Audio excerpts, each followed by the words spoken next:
ধীরে ধীরে শারীরিক পরিস্থিতির উন্নয়ন ঘটছে গণ অধিকার পরিষদের সভাপতি নুরুল হক নূরের। এখনও তাকে ঢাকা মেডিকেল কলেজ হাসপাতালের আইসিইউতে রাখা আছে।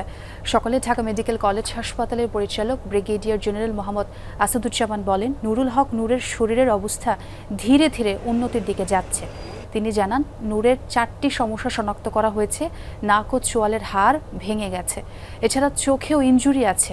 তার সিটি স্ক্যান রিপোর্ট ভালো এসেছে, কিন্তু কিছুটা ট্রমায় আছেন তিনি। বোর্ডের সিদ্ধান্তে সব ধরনের চিকিৎসা হচ্ছে। আগামী 1 সপ্তাহের মধ্যে রিলিজ পেতে পারেন বলেও জানান ঢাকা মেডিকেল কলেজের পরিচালক।